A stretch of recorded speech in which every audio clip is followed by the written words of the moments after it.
Kembali di Perempuan Bicara, kita masih membahas soal kasus penganiayaan yang dilakukan dan sikap beringas Mario Dandi ini dipertanyakan ya, akibat salah apa ini? Salah urus, salah lingkungan, atau salah apa yang kita sedang bahas di sini? Saya mau ke Mbak Monica melihat video yang beredar di sosial media 2 menit sekian, saya juga nggak ikut untuk melihat itu ya. Itu baru beberapa detik sudah saya skip gitu karena itu terlalu sadis.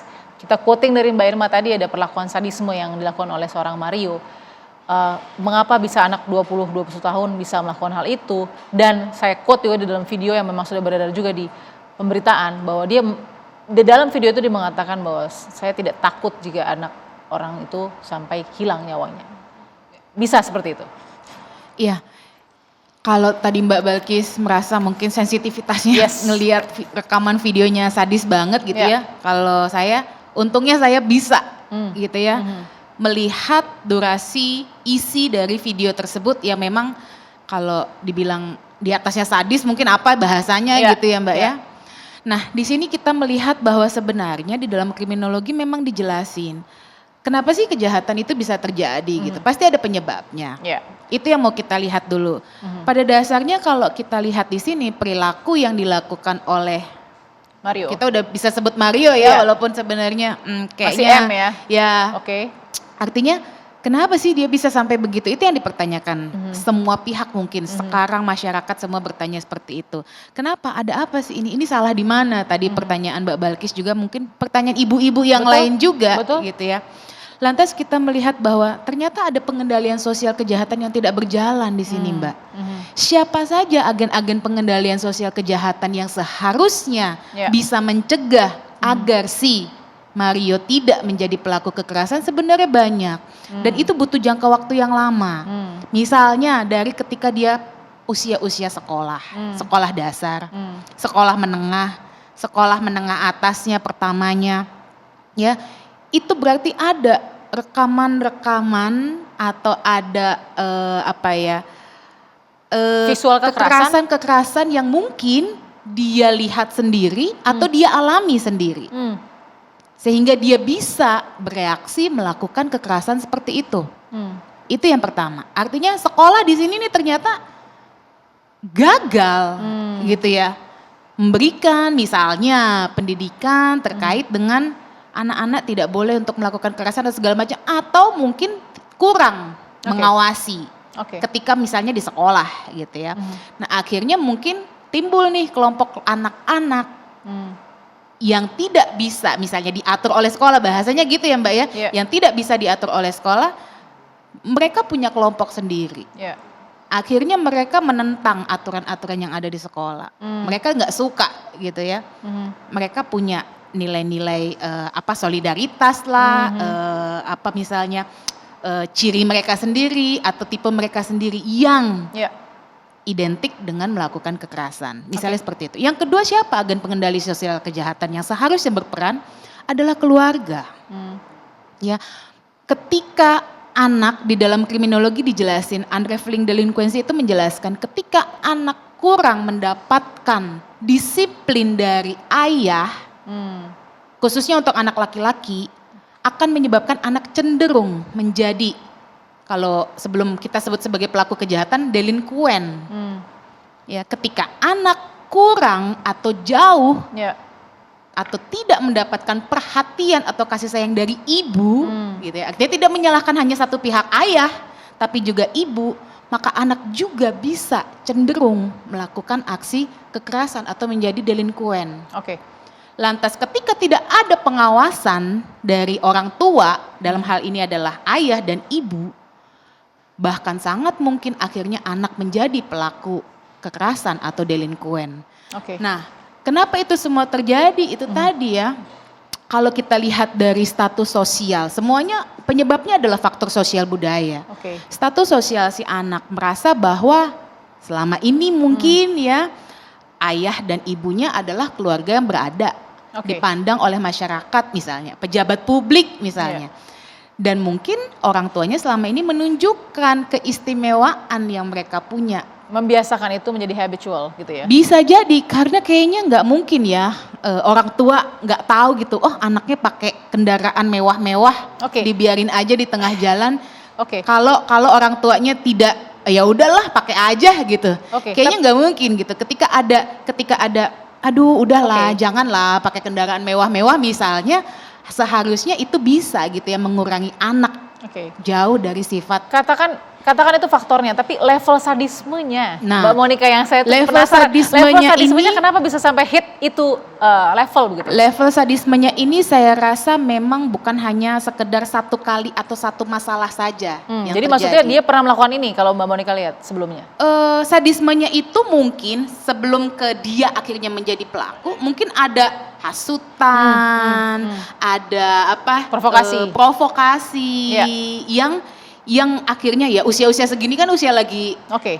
pengen apa? Ini gue loh gitu. Oke. Ini gue loh gitu. Dan sadismenya itu merasa, aduh kok kayaknya lo macem-macem nih sama gue Oke. nih. Gue ini orang berada loh gitu. Gue ini keluarga gue begini. Jadi lo jangan macem-macem sama gue gitu. Kalaupun ternyata dia pasti saya rasa dia pasti udah tahu siapa kok si korban.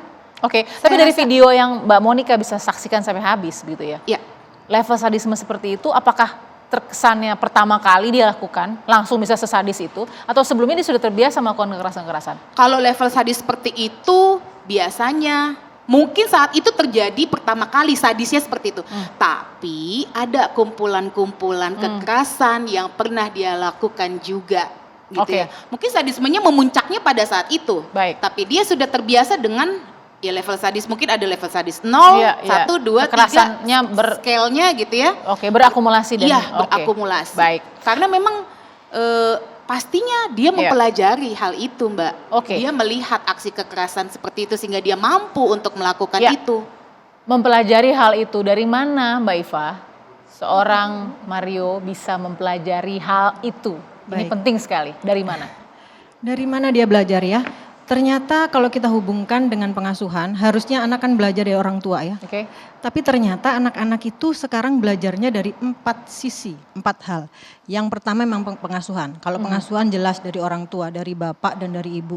Seperti yang Mbak Monica tadi sampaikan, ketika bapaknya tidak memberikan kedisiplinan, anak akan merasa longgar.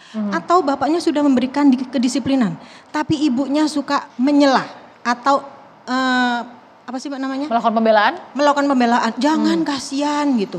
Apalagi ini anak satu-satunya, apalagi anak orang kaya gitu ya. Sehingga si anak ini merasa bahwa kalau dapat aturan dari sini bisa ditawar di sebelah sini. Oh, Nah, oke. dari situ saja sudah kelihatan bahwa anak ini tidak bisa belajar aturan dari rumah. Yang kedua adalah dari sekolah. Sekolah itu apakah mampu membuat seorang siswa atau semua siswa itu punya karakter yang baik. Oke. Selanjutnya adalah peer groupnya seperti apa.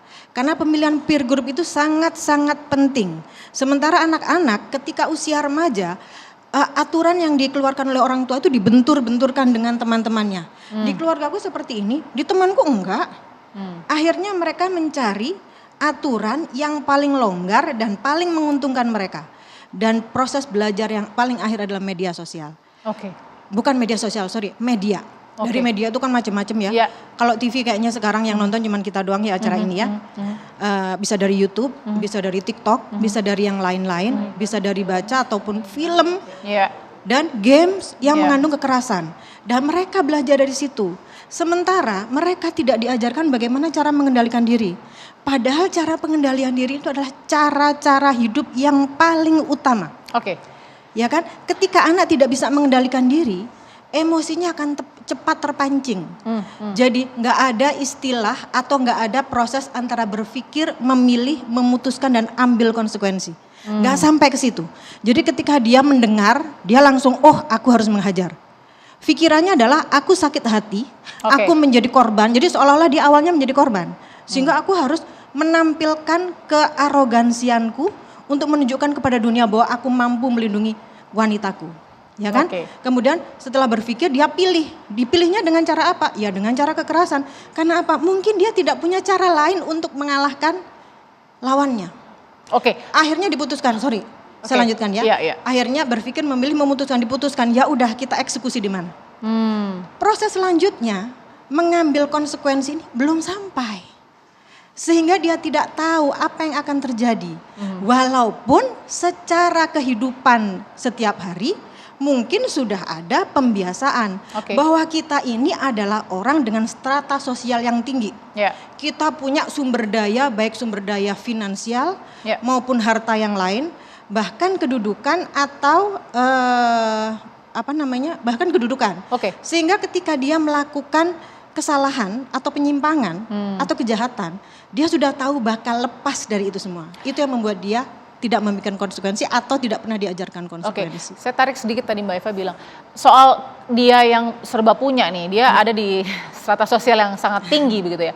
Yang kita biasanya tahu kekerasan itu ada di, mohon maaf, tempat tinggal kumuh begitu ya, pemukiman padat, mungkin di terminal dan lain-lain, tapi tidak terjadi di kasus ini. Ini sangat 180 derajat. Jadi itu juga salah satu faktor yang membuat dia merasa punya kuasa untuk Betul. mengambil Iya, hak hidup betul. orang. Gitu. Iya betul.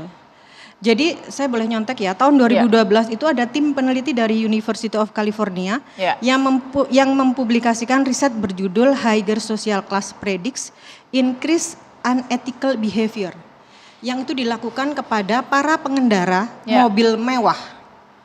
Dan mereka itu lebih sering melanggar aturan. Karena mereka merasa bahwa semua bisa dibayar dengan uang. Semua bisa dibeli dengan uang. Semua bisa dibeli. Jadi langgar gitu loh. semua aturan. Dilanggar semuanya. Beda dengan orang-orang bermobil kecil yang harganya murah. Mereka mau melakukan pelanggaran mikir-mikir karena ditilang pun harus bayar. Gitu loh. Itu kan yang membuat mereka jadi berpikir. Tapi dari situ kita jadi bisa melihat ya, berpikir, memilih, memutuskan, ambil konsekuensi itu adalah awal dari anak hidup. Bijaksana, Jadi segala dewasa, sesuatu itu, ketika anak berpikir sampai konsekuensi, sangat mustahil atau mungkin sedikit kemungkinan dia akan melakukan kejahatan. Jadi menurut Mbak Eva saat ini pada saat melakukan M tidak memikir sampai Tidak titik sempat konsekuensi. berpikir itu.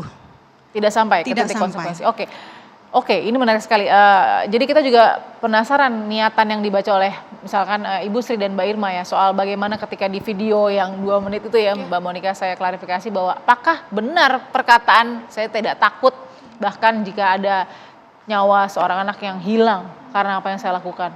Itu buah dari sebuah ketidakcerdasan emosional atau memang benar-benar tadi saking memiliki segalanya, langgar semua aturan, berani melakukan apapun meskipun dia masih 20 tahun. Sesaat lagi ya Mbak Irma dan Ibu Sri ya, kita tahan dulu, tetap di Perempuan Bicara.